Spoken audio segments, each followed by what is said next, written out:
오늘 하나님께서 우리에게 주시는 말씀은 사무엘하 11장 16절에서 21절까지의 말씀입니다. 제가 읽도록 하겠습니다. 요압이 그 성을 살펴 용사들이 있는 것을 아는 그곳에 우리아를 두니 그 성 사람들이 나와서 요압과 더불어 싸울 때에 다윗의 부하 중 몇 사람이 엎드러지고 햇사람 우리아도 죽으니라. 요압이 사람을 보내 그 전쟁의 모든 일을 다윗에게 보고할세. 그 전령에게 명령하여 이르되 전쟁의 모든 일을 내가 왕께 보고하기를 마친 후에 혹시 왕이 노하여 내게 말하기를 너희가 어찌하여 성에 그처럼 가까이 가서 싸웠느냐? 그들이 성 위에서 쏠 줄을 알지 못하였느냐? 여룻베셋의 아들 아비멜렉을 쳐 죽인 자가 누구냐? 여인 하나가 성에서 맷돌 윗짝을 그 위에 던지매 그가 데베스에서 죽지 아니하였느냐? 어찌하여 성에 가까이 하더냐? 하시거든 내가 말하기를 왕의 종 햇사람 우리아도 죽었나이다 하라. 아멘. 기도하겠습니다. 하나님 아버지, 오늘 다윗이 죄를 숨기기 위해 충성된 우리아가 죽게 됩니다. 우리아처럼 그저 사명과 역할에 순종하게 해 주시옵시고 저희의 감춰진 죄가 드러나 회개할 수 있도록 도와주시옵소서. 듣겠나이다. 예수님의 이름으로 기도합니다. 아멘. 하나님께서는 다윗을 이기고 이기게 하시고 통일 왕국의 왕이 되게 하십니다. 그런 다윗이 권세를 가지고 행한 일이 부하의 아내인 밧세바와 동침하고 이제는 그 죄를 덮으려는 음모를 꾸미게 됩니다. 오늘 본문은 다윗의 명령에 의해 우리아가 비참하게 죽임을 당한 후 요압이 다윗에게 우리아도 죽었나이다 라고 보고하는 장면입니다. 왜 우리아도 죽으니라 라고 말할까요?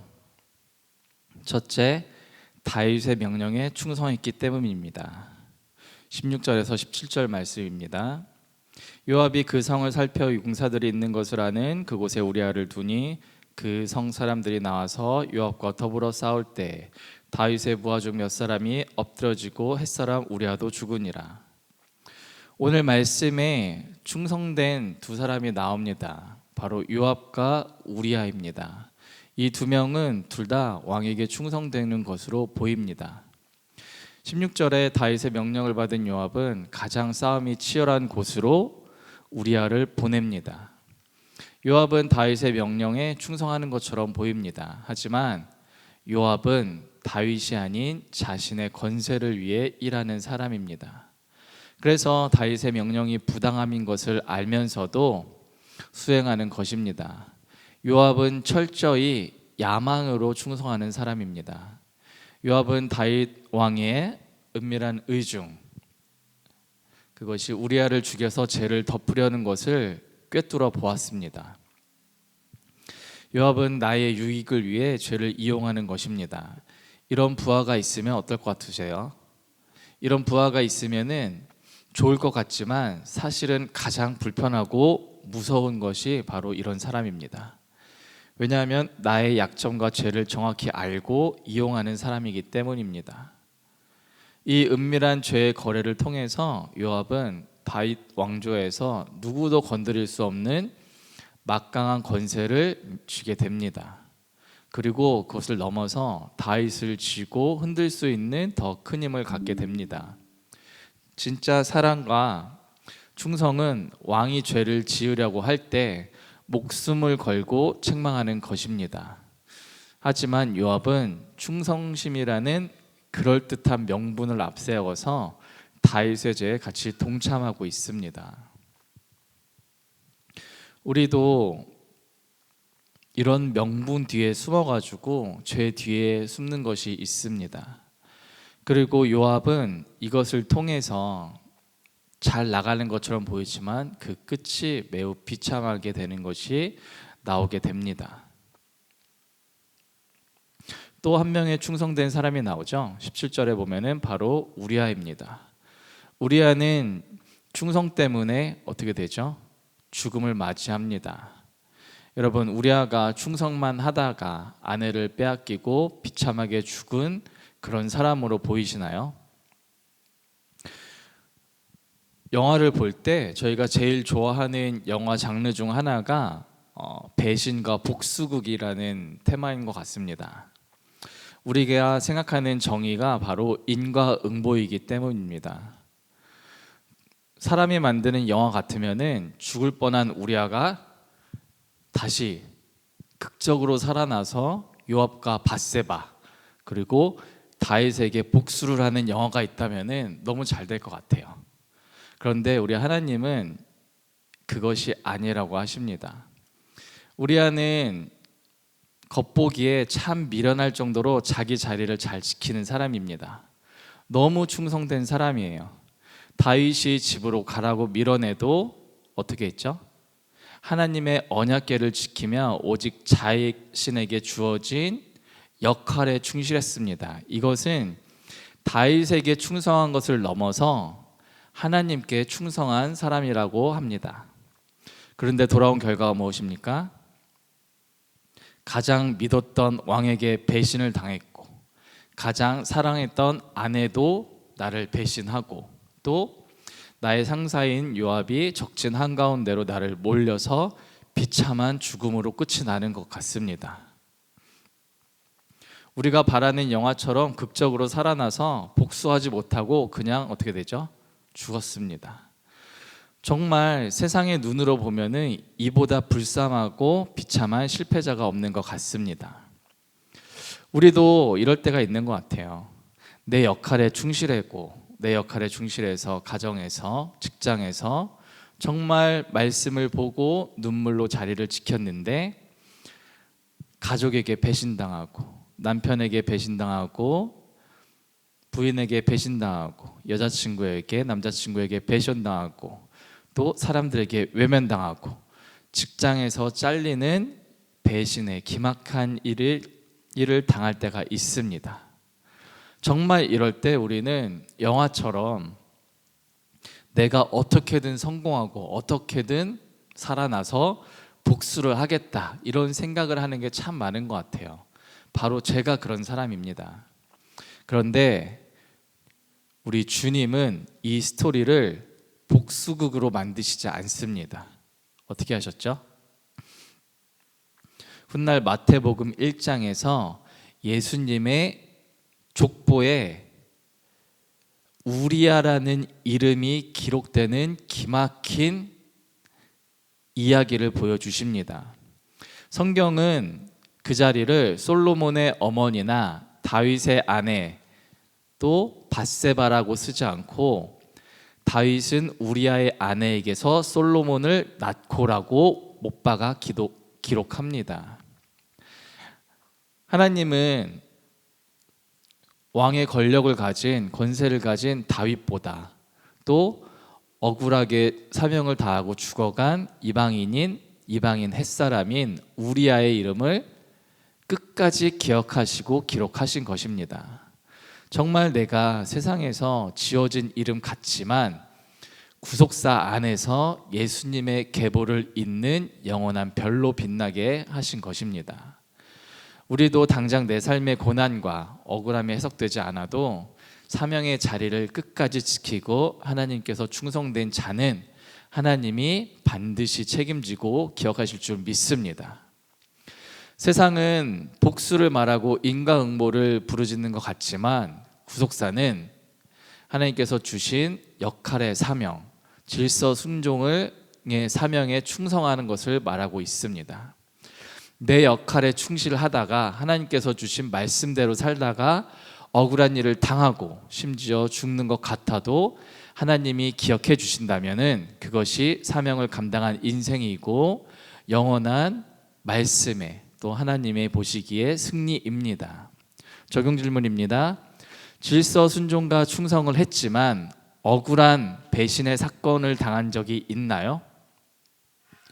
나의 충성은 야망의 요압인가요? 아니면은 사명을 감당하는 우리아의 충성인가요?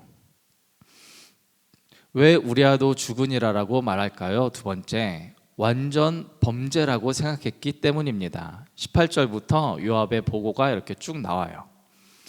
요압은 사람을 보내서 이제 다윗에게 보고를 합니다. 그 말은 뭐냐면은 보고하기를 마친 후에 혹시 왕이 노할 때 너네 어떻게 왜 그런 곳을 갔느냐, 이럴 때 한마디로 왕의 종 햇사람 우리아도 죽었나이다라고 말을 하라고 요압이 이제 시키고 있습니다. 이 얘기는 뭐죠? 다윗은 부하 한 명, 정말 다윗의 사람 한 명이 죽었다는 소식에도 원래 마음 아파하고 분노할 줄 알던 사람이었습니다. 그리고 나의 원수인 무비보셋까지 걷어들이게 한 사람이 바로 다윗이에요. 정말 15 광야를 지나면서 다윗이 연단을 받고 훈련을 받고 여기까지 왔지만 그 다윗조차 통일 왕국의 왕이 되고 왕권이 강해지고 전쟁마다 이기고 이기니 자신의 신분을 잊게 되었습니다. 요즘 말로 메타인지가 되지 않았어요. 내가 어떤 사람인지에 대해서 잊어버렸습니다. 고난이 없고 또 사소한 죄를 지어도 주변에서 감히 왕에게, 나에게 뭐라고 말을 하는 사람이 아무도 없었습니다. 정말 환경에 장사는 없고 인간은 다 죄인인 게 맞습니다. 누구도 예외는 없습니다. 오늘 본문의 다윗은 다윗을 책망해주고 양육해줄 공동체가 없습니다. 그냥 나의 이익을 위해서 다윗과 함께 죄를 짓는 부하만 있을 뿐입니다. 금요일 본문을 보면은 다윗은 예루살렘에 그대로 있다가라고 얘기가 나옵니다.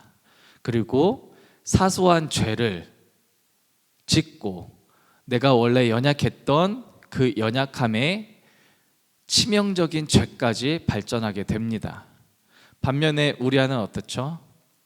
그저 순종하고 질서에 순종하고 사명을 향해 나갔습니다. 우리가 혼나고 지적받고 양육받는 자리가 진짜 축복인 것입니다. 왜냐하면 나를 양육해주는 공동체나 지체, 가족이 없다면은 우리는 죄의 자리로 흘러 떠내려갈 수밖에 없기 때문입니다. 오늘 나오는 요압도 이 죄의 거래를 통해서 다윗 왕조에서 누구도 건드릴 수 없는 막강한 권세를 쥐게 됩니다.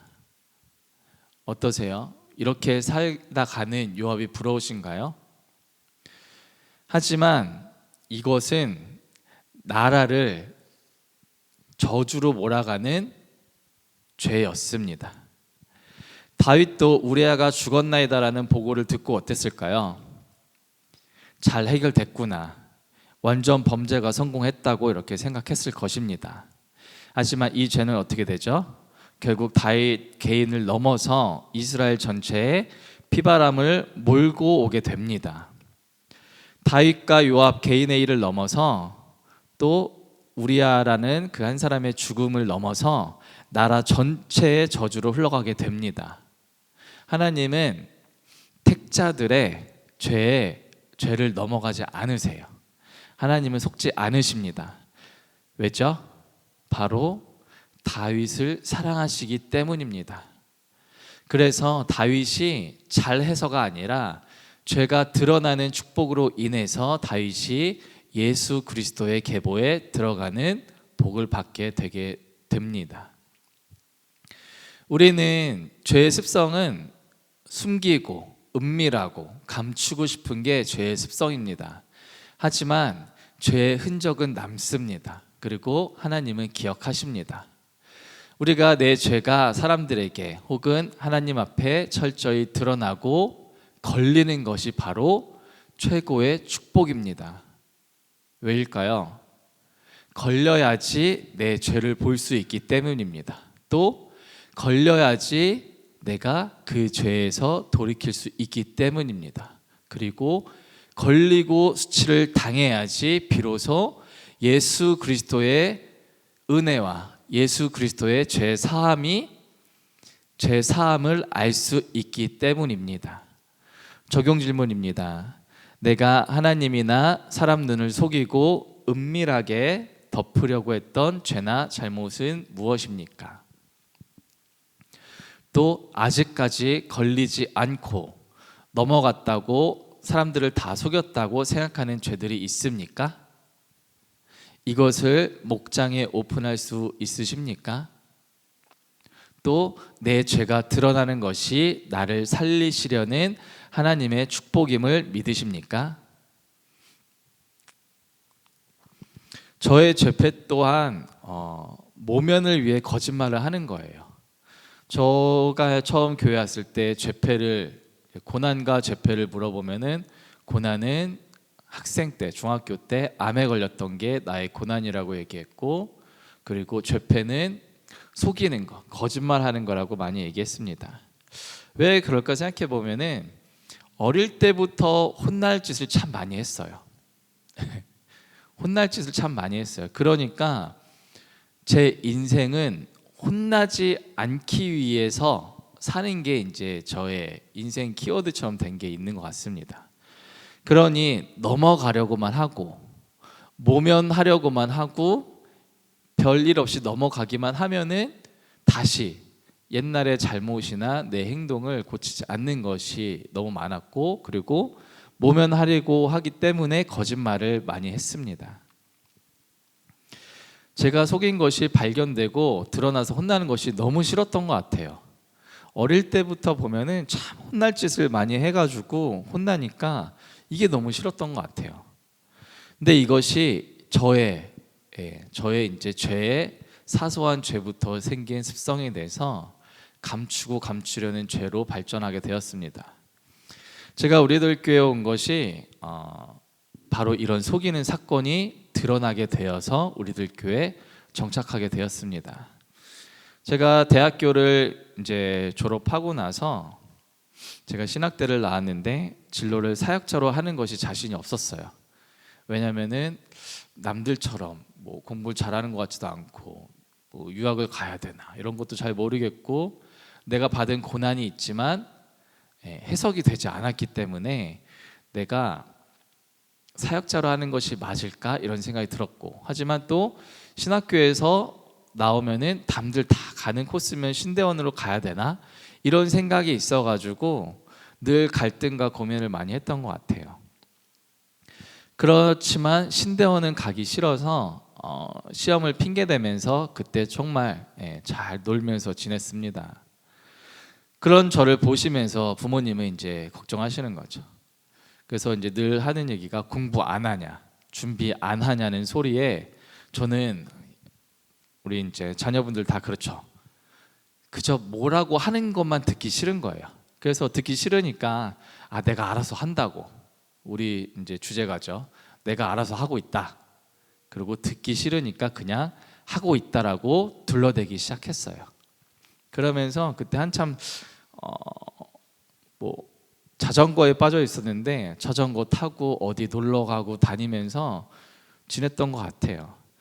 그러면서 이제 점점 시험 당일이 오는데 이제 불안한 거죠. 불안하죠. 공부는 안 하고 시험 당일이 왔습니다. 저는 어떻게 했을까요?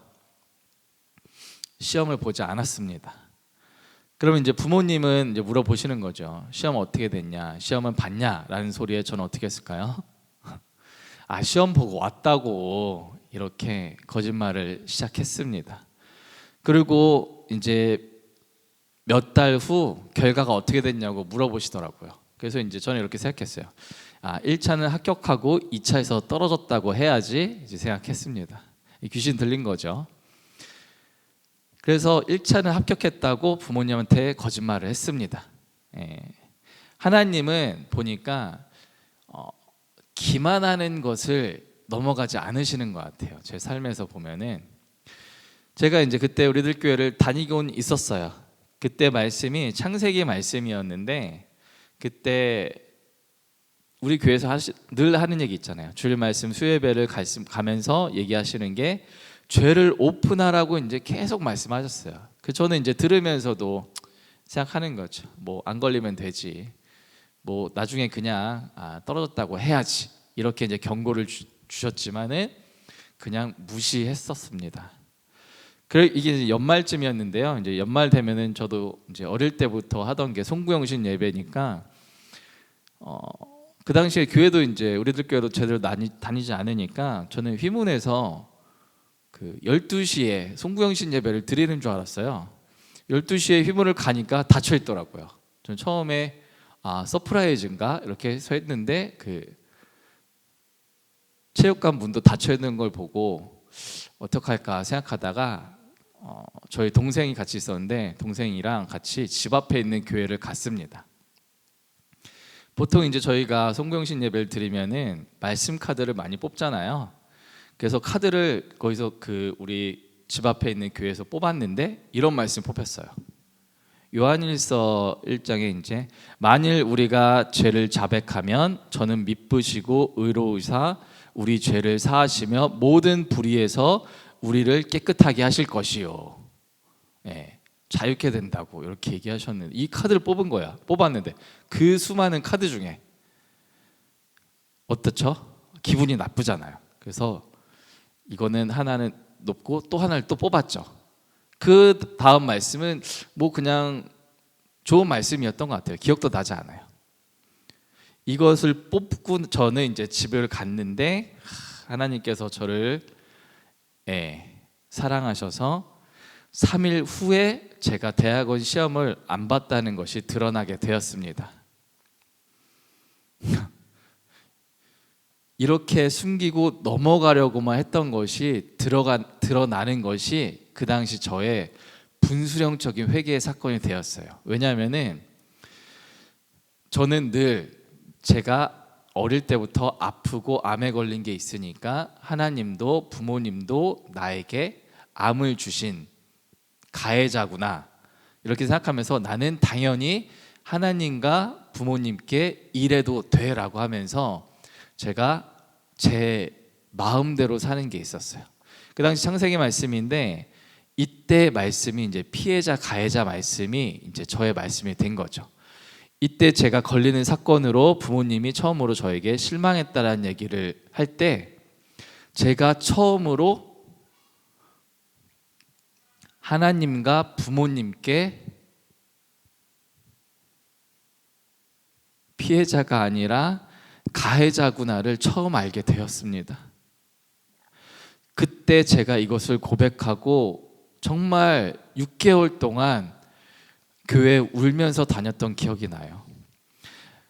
제가 정말 제 안에 피해의식과 보상심리로 하나님도 부모님도 나에게 이렇게 해야 되라는 이런 생각을 가지고 있었는데 이 걸리는 사건을 통해서 처음으로 내가 상처를 주는 죄인이구나를 깨달았습니다. 그때부터 우리들 교회에서 저의 이제 이러한 수치를 목장에서 오픈하기 시작했어요. 어떻게 보면 진짜 찌질한 사건이잖아요. 이 사건을 나누게 되었습니다. 그 이후부터 저의 간증은 제가 암에 걸리고 살아났다가 아니라 내가 암에 걸려서 내가 피해자인 줄 알고 내 멋대로 살았는데 하나님과 부모님에게 내가 상처를 준 가해자고 내가 연약함 뒤에만 숨고만 싶은 죄인이다가 저의 간증이 되었습니다. 바로 이렇게 드러나는 사건이 저에게 있어서 제 인생에서 가장 축복받은 사건 중에 하나입니다. 우리 사랑하는 성도 여러분, 우리 여러분은 어떠신가요? 내 죄를 여전히 숨기고 오픈하지 못하고 더 큰 거짓말로 덮고만 계시나요? 오늘 그 대단한 다윗도 결국에는 환경 앞에 무너지는 것을 보여주십니다. 오늘 다윗처럼 내 죄를 덮기 위해서 남의 옷을 찢고 거짓말을 반복하는 인생을 살고 계십니까? 아니면 우리아처럼 억울하고 해석되지 않는 고난 속에서도 질서 순종의 사명의 자리를 잘 지키고 계십니까? 우리 정말 오늘 하루 내 죄가 공동체와 하나님 앞에 걸렸을 때 변명하지 말고 내 옷을 찢으며 내가 죄인입니다라고 처절하게 고백하는 오늘 이 시간이 되었으면 좋겠습니다. 또한 내가 사람을 속이고 숨기고 있는 나의 죄가 있다면 그것을 공동체와 목장과 그리고 하나님 앞에 고백하고 내 옷을 찢는 회개를 하시고 정말 마침내는 예수 그리스도를 영원한 구속사의 계보에 기록되는 저와 여러분이 되시는 우리 모두가 될 수 있도록 주님의 이름으로 축원합니다. 기도하겠습니다. 하나님, 오늘 그 대단한 다윗조차 죄를 짓고 숨기려다 더 큰 죄를 짓고 충성된 우리아까지 죽게 만드는 것을 봅니다. 저 또한 늘 속이고 걸리지만 않고 넘어가기만 하면 된다라는 작은 생각부터 시작하는 죄인입니다. 하지만 그런 저를 사랑하시고 그런 우리를 사랑하셔서 나의 죄가 드러나고 나의 죄가 걸리는 사건을 주심에 너무 감사드립니다. 이 사건을 통해서 예수님을 만나게 해주심을 너무 감사드립니다. 정말 주님, 우리가 우리아처럼 질서 순종의 사명을 잘 지키고 정말 하나님께 충성된 종으로서 하나님 맡은 바 사명의 역할을 충성하는 내가 될 수 있도록 도와주시옵소서. 우리의 은밀한 죄가 있다면 드러날 수 있게 도와주시옵시고, 하나님 고백할 수 있는 믿음을 더하여 주시옵시고, 내 옷을 찢을 수 있는 회개를 허락하여 주시옵소서.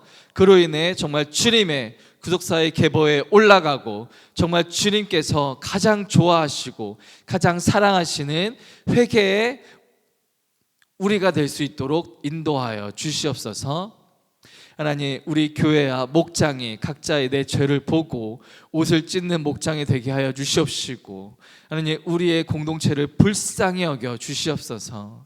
하나님, 우리의 공동체가 하나님 죄를 감추고 숨기는 것이 아니라 죄가 드러나고 회개가 되고 내 옷을 찢고 하나님의 말씀이 들려서 정말 용서를 받고 하나님 유턴을 하는 우리의 목장들이 될 수 있게 도와주시옵시고, 하나님 지금 준비되는 모든 TT와 하나님 모든 사역에 하나님 양육에 기름을 부어 주시옵소서. 하나님 우리 담임 목사님 하나님 불쌍히 여겨주시고, 하나님 영육간에 하나님 강건함을 도와주시옵시고, 하나님 우리의 목소리를 지켜주시옵시고, 하나님 모든 문서 사역과 하나님 모든 말씀 준비와 모든 집회에 하나님 동행해서 정말 가는 그 곳마다 하나님 내 옷을 찢고 회개하는 역사가 일어날 수 있도록 도와주시옵소서. 하나님 선거를 치렀지만 나라가 너무 혼란스럽습니다. 주님, 이 시기에 믿는 우리가, 믿는 나부터 나의 옷을 찢고 옳고 그름이 아니라 정말 주님 앞에 나의 옷을 찢고 회개하는 우리 믿는 자들 될 수 있게 도와주시옵소서. 하나님 우리나라를 불쌍히 여겨주시고, 하나님 우리와의 충성과 하나님을 생각하는 지도자들을 세워주시옵소서. 하나님을 믿을 수 있는 자유를 허락하여 주시옵시고, 우리의 예수의 구속사의 가치관과 하나님 생명을 지킬 수 있는 법들을 세워주시옵시고, 하나님 주님을 막고 예수의 말씀을 막는 모든 악법들을 정말 주님께서 폐하여 주시옵소서. 하나님 우리를 불쌍히 여겨 주시옵시고, 하나님 우리의 모든 사건에 순종하며 주님의 말씀이 들리는 축복을 더하는 나라가 될 수 있도록 인도하여 주시옵소서. 예수님의 이름으로 기도합니다. 아멘.